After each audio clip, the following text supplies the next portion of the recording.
Bah, tout premièrement, comment allez-vous, Pascal? Et plutôt bien après un début d'année très difficile pour différentes raisons. Et c'est ce qui a retardé notre rencontre aujourd'hui.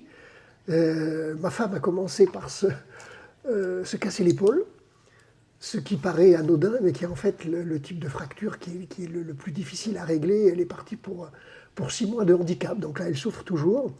Et puis voilà, ça Oh, reste un aléa de la vie. Puis j'ai perdu mon papa fin février. Donc là, ça a été un petit peu plus difficile. Et puis surtout, il a fallu gérer tout ce qu'il faut gérer dans ces situations un petit peu compliquées. Mais voilà, tout ça maintenant est derrière moi. ouais.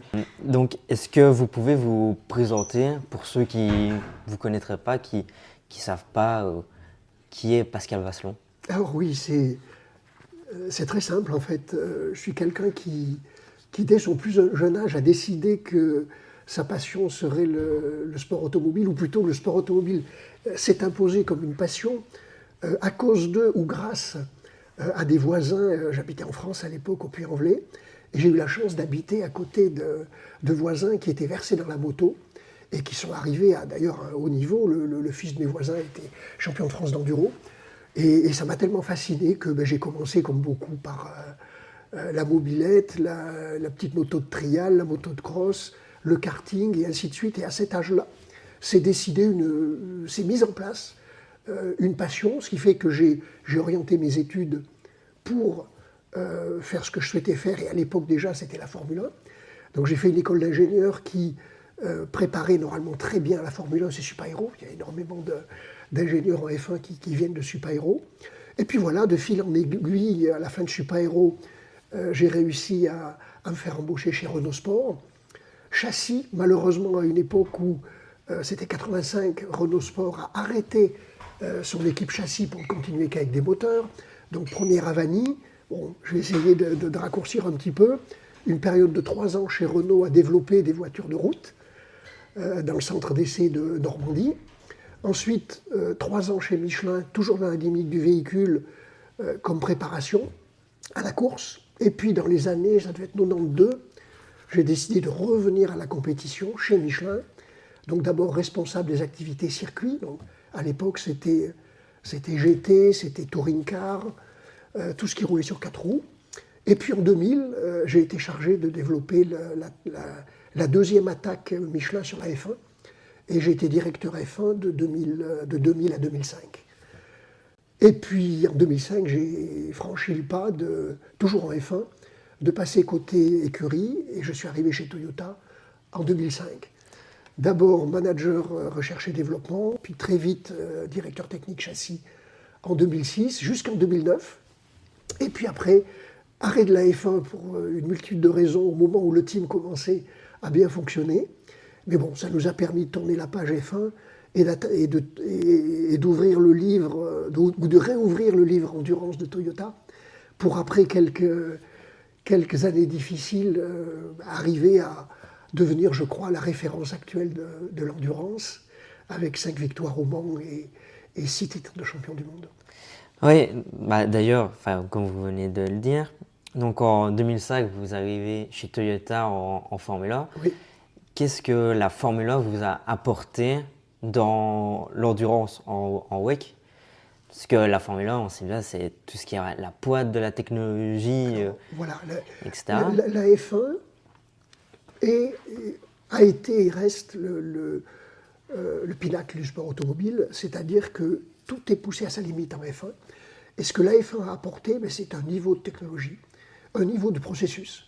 C'est-à-dire qu'en F1, tout est anticipé. Rien n'est laissé au hasard. On n'arrive pas sur un circuit avec des boîtes à outils dans le camion. Tout est anticipé. Il y a une démarche que l'on appelle le développement basé sur la simulation. C'est Model-Based Development. Toutes les situations que le team va rencontrer dans le week-end sont simulées et optimisées à l'avance. Et après, quand on arrive sur le circuit, on déroule en fait des stratégies qui ont déjà été mises en place.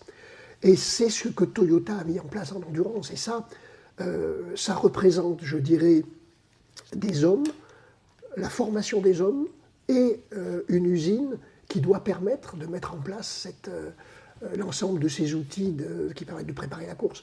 Donc avec ce bagage-là technologique, il est vrai que notre arrivée en endurance a été, je dirais, immédiatement performante. Alors couronné de succès, non, on en parlera sans doute, parce qu'on a eu, Toyota a eu pendant plusieurs années une sorte de malédiction, parce qu'avec le temps, on ne peut que voir une anomalie probabiliste. Mais voilà, ce qu'on peut dire, c'est que dès l'arrivée en endurance en 2012, alors qu'Audi était installé comme la référence absolue de l'endurance, dès qu'on est arrivé en 2012 avec notre niveau F1, on a pris la tête du Mans au bout de 6 heures. Bon, dans l'heure qui suit, les deux voitures ont eu des accidents. Mais à l'époque, on s'en rappelle peu. Donc 2012, notre première course, c'est Le Mans. On prend la tête au bout de 6 heures, ce qui est quand même assez extraordinaire. On casse les deux voitures. Deuxième course, Silverstone, on finit deuxième. Troisième course, Sao Paulo, on gagne. Et on gagne les deux courses d'après, Fuji et Shanghai. Et ça, c'est sans précédent. D'avoir un team, un manufacturier qui arrive dans une catégorie de haut niveau contre un adversaire comme Audi, qui était la référence absolue du Mans, et les battre au bout de 3 courses, c'est sans précédent. Maintenant, on imagine plus là. On voit, Peugeot est arrivé en endurance, au bout de 2 ans et demi, ils sont encore en train de galérer. Donc voilà, ce qu'on a fait en 2012, c'est vraiment sans équivalent. Oui, et puis moi ici je commence à vous parler de la partie WEC, puisque c'est ce qui me passionne moi et c'est par là que je vous ai connu. Comment Toyota vous annonce le lancement, l'arrêt d'abord de la Formule 1 et le lancement d'un nouveau chapitre qui est l'endurance? Alors ça a été une période extrêmement intense, parce qu'en fait voilà, l'arrêt de la F1 est arrivé au moment où le team commençait à être extrêmement performant. Nous avons été, pour la petite histoire, les inventeurs du double diffuseur qui a... Alors, tu es peut-être un petit peu jeune pour te rappeler cela, mais il y avait eu une énorme polémique technico-sportive en 2009. C'est que certains teams, avec 3 au total, avec Williams, Brown et nous, avaient mis en place un diffuseur que certains teams considéraient comme illégal. Bon, je vais essayer de la faire courte. Il y a eu un procès, que l'on a gagné, grâce à Charlie Whiting, qui était le directeur technique de la F1 à l'époque. Et en fait, Toyota est l'inventeur du double diffuseur, qui a migré après par fuite de données confidentielles chez Brown et chez Williams. Donc voilà, pour dire que 2009, la voiture était compétitive. Malheureusement, le team est arrêté en 2009. Et on a failli continuer de la même façon que Brown avait continué, c'est-à-dire avec ce qu'on appelle un MBO, un management buyout du team. Nous étions 4 à l'époque, et il était prévu que Toyota nous fasse cadeau du team de F1 pour trouver ce qu'on appelle un soft landing, c'est-à-dire que Toyota puisse se retirer, mais que le team continue. Et puis malheureusement, ça ne s'est pas passé comme il était prévu, et pour des questions de taxes, parce qu'en fait, le management buyout, vu côté du fisc, devait être taxé très fortement. Et finalement, cette option-là a été abandonnée. Et Toyota s'est bien sûr trouvé, je dirais, avec l'obligation morale de donner une suite, je dirais, à l'usine qui existe à Cologne et au personnel.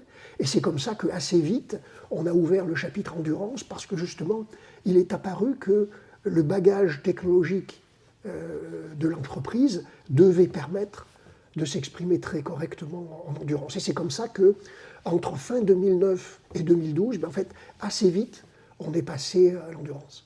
Oui, comme vous venez de le dire, 2012, première saison en WEC, quels étaient les principaux défis techniques en WEC par rapport à l'AFA?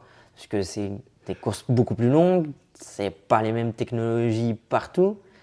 Alors, il nous fallait apprendre un certain nombre de choses qui effectivement n'étaient pas dans le périmètre F1, même si en fait, je dirais, le fait que l'on vise comme kilométrage sur une voiture du Mans, on vise 6000 km en général sans problème.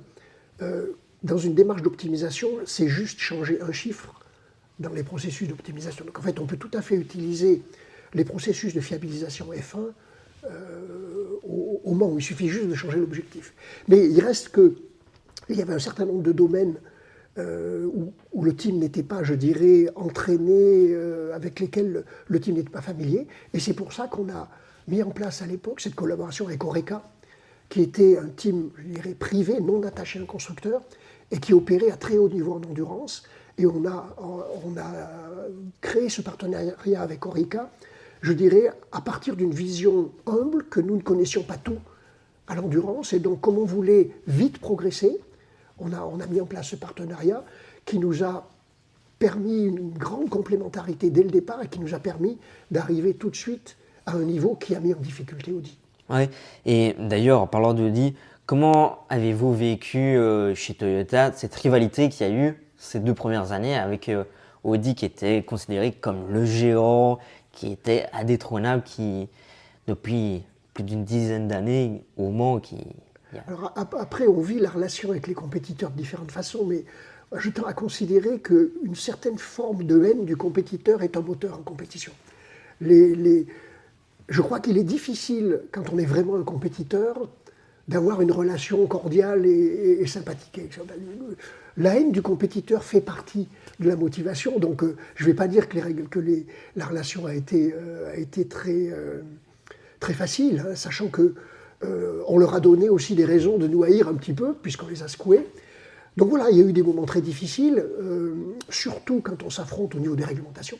Parce qu'en fait, le succès en motorsport, on le réalise, on le met en place sur la piste, mais il se prépare sur le tapis vert. Il se prépare à travers toute une lutte qu'on ne voit pas, qui est en coulisses sur les réglementations, influencer les réglementations pour qu'elles favorisent les avantages que l'on pense avoir, et ainsi de suite. Et donc, on a eu des scènes épiques d'affrontements dans ce qu'on appelle les groupes, les Technical Working Groups, les groupes de travaux techniques, les groupes de travaux sportifs. On a eu des affrontements extraordinaires. Et par contre, cet affrontement, je dirais, de plusieurs années, a quand même conduit, dans mon cas, à une amitié assez profonde avec Wolfgang Ullrich, Dr Ullrich, qui était la figure historique d'Audi. Et après, effectivement, s'être malmené pendant des années, nous avons maintenant une relation extrêmement bonne et avec beaucoup, beaucoup de respect. Oui. Et ici, moi, je vais revenir sur votre première participation au Mans en 2012. Donc, Toyota est au début de l'ère LMP1 et du WEC. Je vous ai découvert lors des 6 heures de Spa, d'ailleurs, cette année-là. Et depuis, j'ai loupé juste la dernière édition en 2023. Et c'est dommage, c'était une belle édition. Oui, malheureusement. Avec beaucoup de stratégie. Oui, je l'ai suivi à distance, j'étais en Grèce, j'ai regardé toute la course et franchement, elle était magnifique. Et suite à mon amour pour cette discipline-là, je me suis dit, je vais regarder les 24 heures du Mans pour la première fois en 2012 à la télé. Et moi, le premier gros souvenir que j'ai de Toyota, c'est un souvenir un peu malheureux, mais c'est ce crash avec Anthony Davidson et la Ferrari. Crash impressionnant, où la voiture se retourne. Comment avez-vous, quelle réaction avez-vous eu personnellement à ce moment-là en voyant votre voiture avec votre pilote s'envoler comme ça Alors ça c'est terrible. À très haute vitesse. C'est un des moments les plus difficiles qu'on peut imaginer, parce qu'en fait, il venait après une phase d'euphorie incroyable, suite à un instant de sport auto qui a marqué aussi, je ne sais pas si vous en rappelez, mais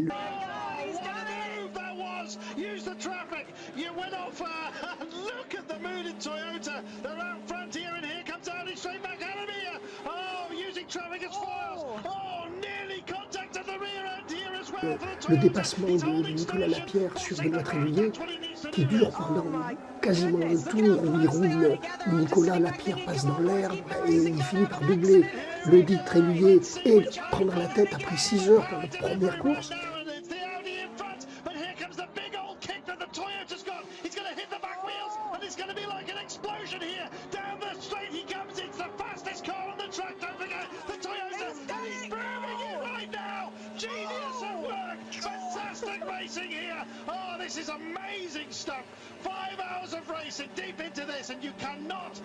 Donc là, c'était un moment d'euphorie dans le team, mais vraiment extraordinaire. Et juste après, premier petit drame, quand Kazuki Nagashima prend la voiture en tête dans la phase de redémarrage d'un safety car, il accroche une voiture stupide, la voiture à 3 roues la voiture à 3 roues qui avait rien à faire là, qui... Ja, hier sehen wir nochmal den Unfall. Erst die beiden Audis vorbei. Nakajima, der sich nach vorne orientiert und den Delta Wing einfach von der Bahn rempelt.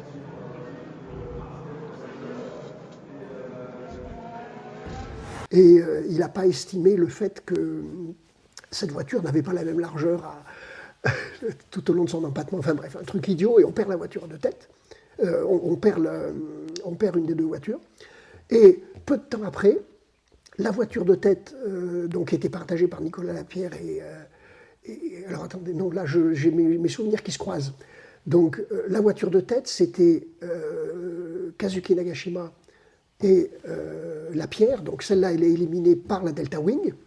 Et la deuxième voiture, qui était aussi en position correcte, Davidson au freinage de Mulsanne, passe une Ferrari conduite par un amateur, très amateur, qui en fait a pris la corde de Mulsanne alors que notre voiture était passée. Et en fait, il vient arracher la roue arrière gauche de Davidson. Donc on voit que notre voiture était passée, donc c'était pas une question de forcer le passage, il était déjà devant. Et la Ferrari sur les images, c'est incroyable, il fait comme s'il ne voyait rien du tout, et il vient arracher la roue arrière gauche de Davidson, qui part en tête à queue à plus de 300 à l'heure. Et là, il y a des phénomènes aérodynamiques bien connus, malheureusement, sur lesquels on a travaillé, on a pu améliorer. Quand une voiture du Mans part en travers, il y a un phénomène aérodynamique qui fait qu'elle décolle. C'est possible d'atténuer ce phénomène-là, mais pas de l'annuler complètement. Et donc il a décollé, et il est retombé. C'était un moment terrible, parce qu'en fait, en plus, je dirais, du désastre sportif, on a cru qu'il allait mourir. La vitesse était telle, il est monté, je pense, à 20 mètres de haut, et il est retombé extrêmement brutalement sur le sol, après pour aller s'encastrer dans les pneus. On a clairement pensé qu'il était mort. Et donc voilà, ce sont des moments absolument terribles de passer d'une euphorie tout à fait justifiée au drame absolu où la deuxième voiture qui nous restait a peut-être tué son pilote. Ouais. Et donc en 2014, l'arrivée de Porsche. Donc maintenant, vous êtes 3 constructeurs en LMP1. Comment la rivalité du coup entre Porsche, Audi et Toyota a-t-elle évolué de votre point de vue par rapport à l'arrivée de Porsche et tous ces gros moyens aussi Alors voilà, ça c'était une très bonne nouvelle de voir arriver Porsche. Par contre, ce qui était une beaucoup moins bonne nouvelle, c'est que tous ces constructeurs opéraient avec beaucoup plus de moyens que nous. Pour donner des chiffres, nous on jouait à peu près 80 millions d'euros. Audi était à 120 et Porsche est arrivé avec 200 millions. C'est-à-dire qu'ils sont arrivés avec un budget de F1. Et ça, on a senti que ça allait changer les choses et pas forcément pour le bien. Alors déjà, ça rendait notre tâche extrêmement compliquée, parce que jouer avec moins de la moitié du budget d'un concurrent, c'est très difficile. Jouer avec 20% de moins, on peut dire, bon, on va être efficace. Mais... Donc voilà, l'arrivée de Porsche était une bonne nouvelle, mais elle faisait passer un cap au niveau budget qui était problématique. Bon, il se trouve quand même que l'année 2014 s'est bien passée, et on a été champion du monde. C'est le premier résultat, je dirais, marquant de Toyota en endurance. Mais voilà, un virage s'était amorcé, et il a conduit, je dirais, au retrait d'Audi et de Porsche 2 ou 3 ans après, parce que leur niveau de budget n'était pas sustainable, n'était pas maîtrisable à long terme, même dans les entreprises comme Audi et Porsche. Alors que nous, Toyota, on se situait à un budget bien inférieur, et on a pu le garder en place. Oui, et on va revenir sur le dernier épisode un peu noir de Toyota sur lequel je voulais revenir. C'est en 2016, au Mans. Vous êtes en tête de la course à 6 minutes 30 de l'arrivée avec la numéro 5. Neliani avec la Porsche numéro 2 est deuxième à ce moment-là. Et vous avez une perte de puissance qui entraîne l'arrêt de la numéro 5 dans la ligne droite de stand 3 minutes 20 avant la fin. Non, la 5 a plus de puissance. 199 km/h. La Toyota qui plafonne à 200 km/h dans les lignes droites. Kazuki Nakajima qui a dit à la radio, je n'arrive plus à accélérer, je n'ai plus de puissance. C'est pas possible. Et cet écart est d'1 minute 14 par rapport à la Porsche. C'est pas possible. Numéro 2. Il faut qu'il trouve la solution. Il a le limiteur qui est enclenché. Incroyable, incroyable. On parlait tout à l'heure de parfois l'injustice du sport. Alors, 55 secondes, donc si c'est un problème d'essence, il peut encore s'arrêter et repartir en tête. Si c'est juste un petit splash. Et voilà, on vient de l'informer que la voiture numéro 5 a perdu de la puissance et on dit à Gianni de continuer de pousser. Alors, l'écart en temps réel entre la Toyota numéro 5, les regards médusés du côté des instances de chez Toyota. C'est incroyable. 31 secondes, 37 secondes, pardon, 37 secondes. Il a perdu 31 secondes là sur le demi-tour. Mais non, ça va pas le faire. Niliani, évidemment, va fondre sur cette Toyota numéro 5. Et voilà, ça va. Quel incroyable scénario. 18 secondes, et oui, forcément, et ça va pas le faire. À un tour près, à un tour près. C'est incroyable. Il continue. Hein. Et il n'arrête pas, évidemment. L'énergie du désespoir, mais ça ne suffira pas. Elle va prendre la tête. À moins d'un tour de la fin. C'est incroyable, c'est-à-dire que Kazuki Nakajima va... Comment on réagit Très mal. Très très mal, parce que c'est juste inconcevable. C'est une façon d'écrire l'histoire qui n'est pas la bonne. Et c'est extrêmement difficile, surtout en plus, ça venait après une année 2015 qui avait été terrible, parce qu'on avait été champion du monde en 2014. Donc Toyota, à la japonaise, nous avait dit en 2015 qu'on n'avait plus besoin de budget parce qu'on est dominé. 2015 a été une année terrible parce qu'à ce moment-là, Audi et Porsche, eux, étaient en pleine période de développement à outrance. Donc 2015, on était largués. 2016, on arrive à avoir un petit peu plus de budget. On redéveloppe la voiture avec un turbo, avec une batterie. Et on est compétitif à nouveau, mais au terme d'une course extraordinaire. Le 2016 Le Mans, à 8h du matin, du dimanche, il y a 3 voitures dans 20 secondes.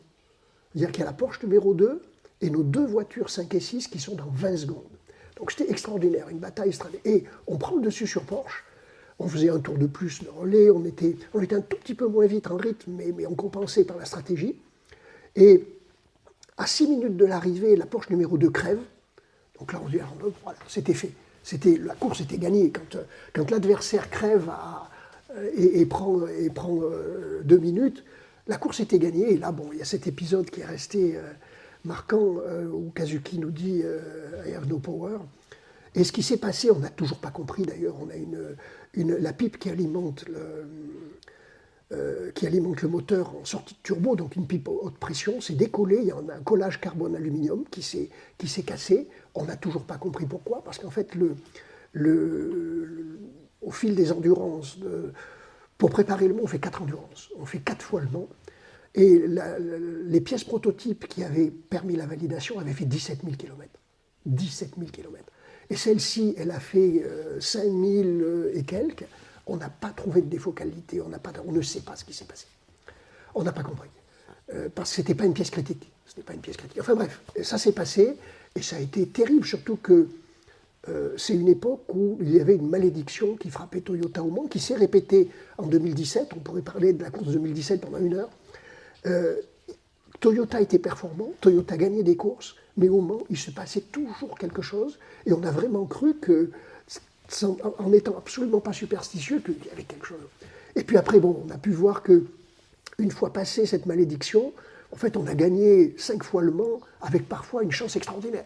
Donc en fait, on se rend compte que c'est la loi des grands nombres.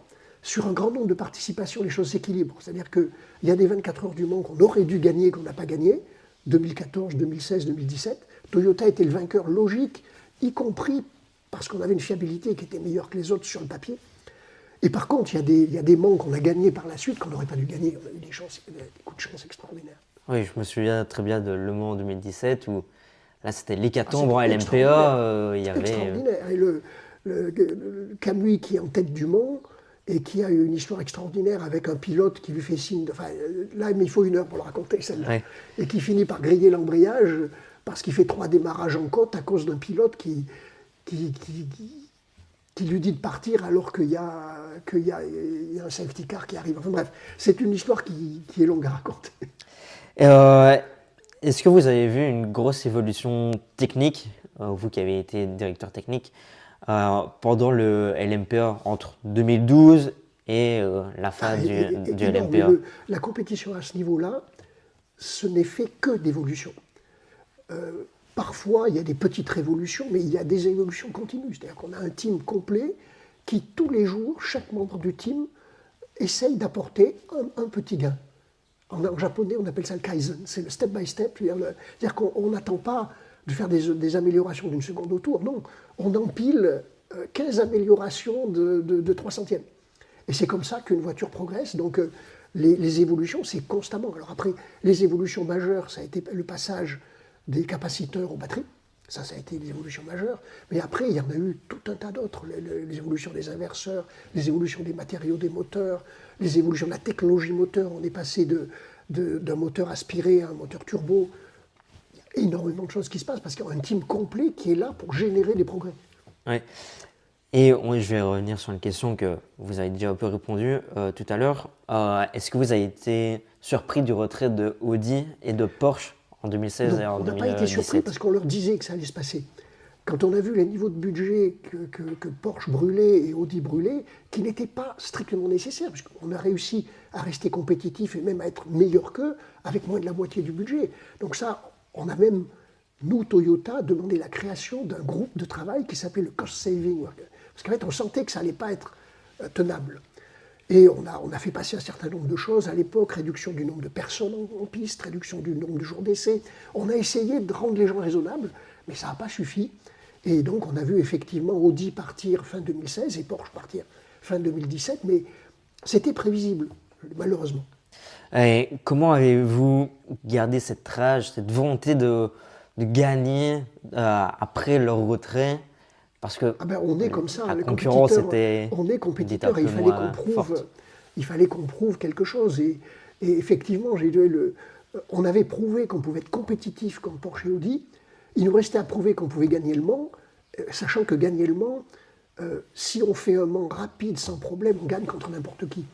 Et on a gagné 5 fois en ayant 0 problème. Donc on a montré qu'effectivement, on n'avait pas de soucis particuliers au Mans, si ce n'est quand on a des phénomènes complètement improbables qui se produisent. Ouais. Et est-ce que le niveau de Alpine et de rébellion à la fin de l'ère LMPA était le même? Alors, rébellion, non. Alpine, oui. Alpine était un risque énorme pour Toyota, parce qu'en fait, grâce au système qui s'appelle la balance de performance, notre niveau de performance était donné à l'Alpine.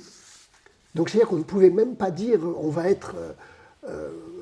on a 10 ans d'expérience, ou non, à l'époque on n'avait pas 10 ans, mais on va faire un step de performance, ce qui aurait été le cas. Non, la réglementation sportive mettait l'Alpine à notre niveau.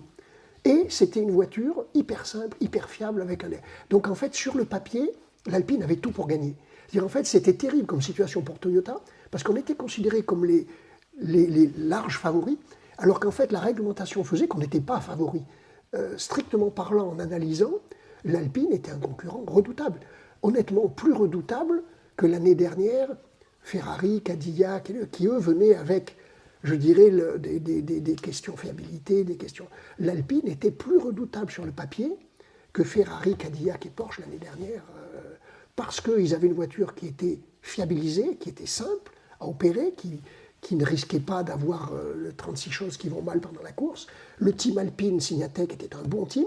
C'était une réelle menace et on l'a prise très au sérieux. Et c'est comme ça qu'avec des guerres aussi juridiques dans l'arrière-plan forte, on a réussi quand même à gagner. Mais ce n'était pas du tout fait au départ. C'était un risque énorme en termes d'image pour Toyota, parce qu'on aurait été battu par Alpine, on était ridicule. Alors qu'en fait, ils avaient sur le papier tout pour gagner. Et voilà, on est arrivé sur le papier l'année dernière avec de meilleures chances de gagner contre Ferrari, Porsche, Cadillac que contre Alpine les années d'avant. Bon, alors après, ce qui s'est passé l'année dernière, là aussi, il faut 1 heure pour raconter l'histoire de la balance de performance l'année dernière.